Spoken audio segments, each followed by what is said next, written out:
చలో నెక్స్ట్ నమస్తే తెలంగాణ. ఇది ఈ పేపర్లో చదవాలి వార్త. నమస్తే తెలంగాణలో ఇవాళ కనిపిస్తున్న వార్త ఎల్లంపల్లి ఎడారి, మిడ్మానేరు తడారి. పెద్దపల్లి జిల్లా ఎల్లంపల్లి ప్రాజెక్టు నుంచి మంచిర్యాలకు తాగునీరు సరఫరా చేసే మిషన్ భగీరథ పంప్ హౌస్ ప్రస్తుత దుస్థితి ఇది. మనం ఇంతకుముందు పేపర్లోనే ఈనాడులో చూసినాము సిచ్యువేషన్ ఎంత. ఇది శ్రీరామ్ సాగర్ ప్రాజెక్ట్ నుంచి గోదావరి పైన కడెం ఉంటుంది. శ్రీరామ్ సాగర్ కడెం నుంచి వచ్చిన నీళ్లు ఎల్లంపల్లికి వస్తాయి. మీరు ఇక్కడ చాలా క్లియర్గా చూడొచ్చు ప్రాజెక్టులు ఏ రకంగా ఉన్నాయన్నది. 4 ఏళ్ల కనిష్టానికి శ్రీరామ్ సాగర్ ఎందుకు తగ్గినాయి నీళ్లు? చాలా వర్షాభావ పరిస్థితుల వల్ల, తీవ్రమైన ప్రతికూల పరిస్థితుల వల్ల ఒక సంక్షోభకరమైన వాతావరణం ఈ దేశంలో కనిపిస్తున్నది.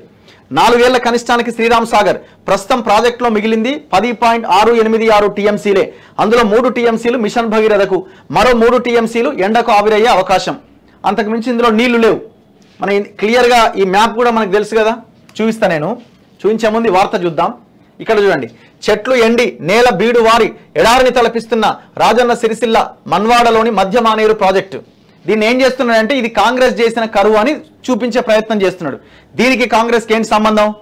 ఎట్లా దీన్ని నెరేట్ చేస్తున్నాడో చూడండి. అడుగంటిన అన్నపూర్ణ ఎడారిలా శ్రీ రాజరాజేశ్వరం, తాగునీరు అందించలేని లోయర్ మానేరు డ్యాం, కాళేశ్వరం నీళ్లు రాక కలతప్పుతున్న ప్రాజెక్టులట. ఎక్కడొస్తాయిరా కాళేశ్వరం నీళ్లు? నీ బొంద. కాళేశ్వరం కుంగి ఎటు కాకుండా చేసింది నువ్వు. కాళేశ్వరం నుంచి నీళ్ళు ఎట్లా వస్తాయి? హైదరాబాద్లో మంచినీటికి మరింత కటకట. ఎల్లంపల్లి డెడ్ స్టోరేజీ నుంచి ఎత్తిపోసే యత్నాలు. బీఆర్ఎస్ ప్రభుత్వంలో కలకల్లాడిన ప్రాజెక్టులు. కేసీఆర్ పై నెపం నెట్టేందుకే కాంగ్రెస్ ప్రయత్నాలు. ఎల్లంపల్లిలో ప్రస్తుతం 6.75 టీఎంసీల నీళ్లే. నిరుడు ఇదే టైంలో 13.5 టీఎంసీల నీటితో కలకల. కాళేశ్వరం ప్రాజెక్టు వల్ల పైసా ఉపయోగం లేదు. ఈ ప్రాజెక్టుతో ఒక్క చుక్క కూడా అదనంగా రాలేదు. 1 ఎకరం ఆయకట్టు కూడా ఏర్పడలేదు. నీళ్లు పారలేదు. ఇది ఎన్నికల ముందు కాంగ్రెస్ నేతలు చేసిన వ్యాఖ్యలు. మరి ఇప్పుడేమంటున్నారు? రాష్ట్రంలో కరువుకు, కాలువలో నీళ్లు లేకపోవడానికి, ప్రాజెక్టులు డెడ్ స్టోరేజీకి వెళ్లడానికి కాళేశ్వరం పిల్లర్లు కుంగడమే కారణం. పిల్లర్లు కుంగడంతో కాళేశ్వరం నీళ్లను కిందికి వదిలేయడం వల్లే రాష్ట్రంలో నీటి సమస్య ఏర్పడింది. ఈ 2 వాదనల్లో ఏది నిజం? ఎన్నికలకు ముందు ప్రచారం చేసినట్టు కాళేశ్వరం వల్ల ఏం ఉపయోగం లేదా? అదే నిజమైతే కాళేశ్వరంలో నీళ్లున్నా వదిలినా ఒక్కటే. ఈ కరువు రానే రాకూడదు. మరి ఇప్పుడు చెప్తున్నట్టు కాళేశ్వరం నీళ్లు వదిలేయడం వల్లే నీటి సమస్య ఉత్పన్నమైందంటే కాళేశ్వరం తెలంగాణకు వరదాయిని అని ఒప్పుకున్నట్టే. పిల్లర్లు కుంగిన తర్వాత కూడా ప్రాణహిత నీళ్లు ఎత్తిపోసే అవకాశం ఉన్నా చేయకపోవడం తప్పేనని చెంపలేసుకున్నట్టే. సిగ్గు, శరం, బుద్ధి, జ్ఞానం ఏమైనా ఉండాలా?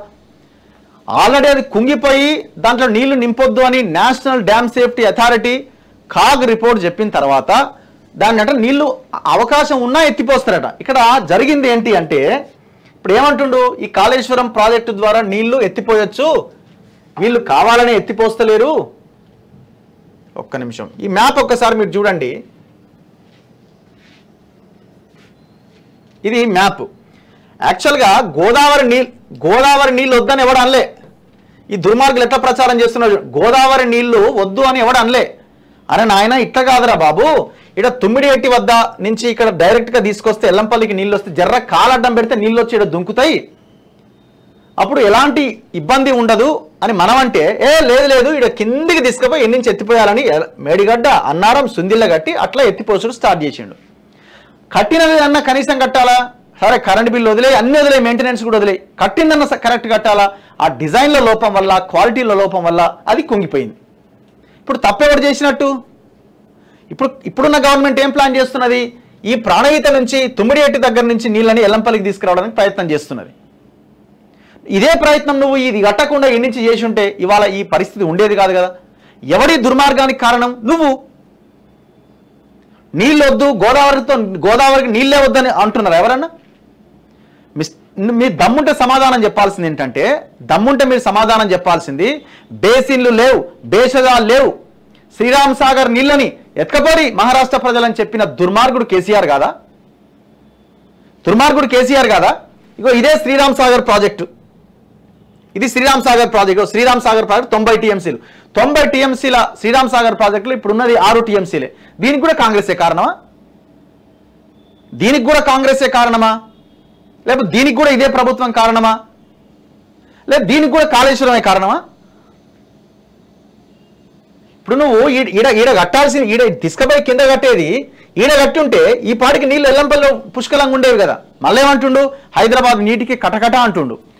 వరదలు వచ్చినప్పుడు శ్రీరామ్ సాగర్ పోటెత్తి కడెం నుంచి వచ్చిన నీళ్లు, శ్రీరామ్ సాగర్ నుంచి వచ్చిన నీళ్లతో గోదావరి ఉప్పొంగి ప్రవహించి ఎల్లంపల్లి నిండిన తర్వాత ఈడ నువ్వు ఎత్తిపోసిన నీళ్ళని ఎల్లంపల్లిలోకి వచ్చిన తర్వాత ఈ నీళ్ళు ఏం చేసుకోవాలని అర్థం కాక పొంగి పొర్లుతా ఉంటే మళ్ళీ గేట్లన్నీ ఓపెన్ చేసి మళ్ళీ గోదావరిని పోసినావు. కరెంటు బిల్లు దండగా, మెయింటెనెన్స్ దండగా, ఇదంతా వదిలేయి, అదంతా వదిలేయి, సరే పోయింది అనుకుందాం.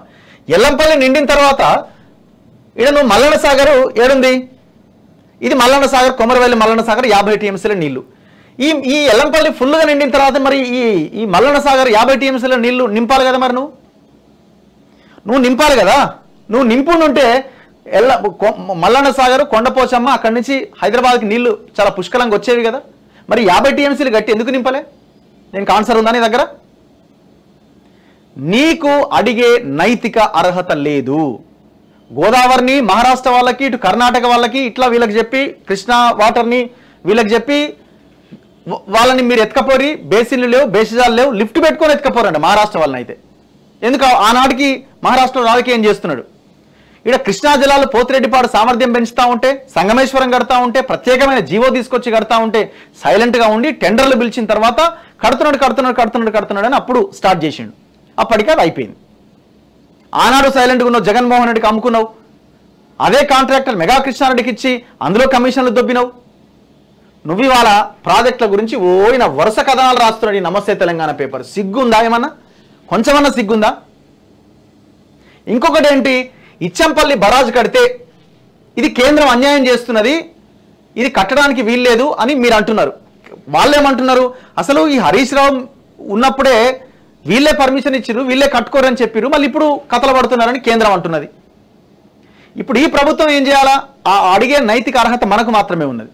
ఈ ప్రభుత్వం ఏం చేయాలా?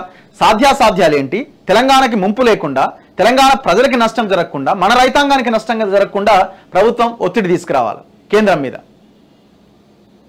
కేంద్రం అంటున్నది పాత గవర్నమెంటే చెప్పింది కట్టమని, ఇప్పుడు వీళ్ళు మళ్ళీ ఇప్పుడు ఈ రకంగా మాట్లాడుతున్నారని మరి చెప్పాలి. బీఆర్ఎస్ హరీష్ రావు సమాధానం చెప్పాలి దీనికి. ఒకవైపునేమో జగన్మోహన్ రెడ్డి కృష్ణా జిల్లాలో అమ్ముకుంటారు, ఇంకొక వైపున మహారాష్ట్ర వాళ్ళని ఎత్తుకపోరు అంటారు, కర్ణాటక వాళ్ళకి చెప్తారు బేసిన్లు లేవు, బేసిజాలు లేవని, ఇంకొక వైపున అన్యాయం జరిగిపోతుందని కేంద్రాన్ని, ఇక్కడున్న ప్రభుత్వాన్ని తిట్టే ప్రయత్నం చేస్తారు. ఏది మీ చిత్తశుద్ధి? మీకు ఈ ప్రాజెక్టుల మీద మాట్లాడే, నీళ్ల మీద మాట్లాడే నైతిక అర్హత లేదు.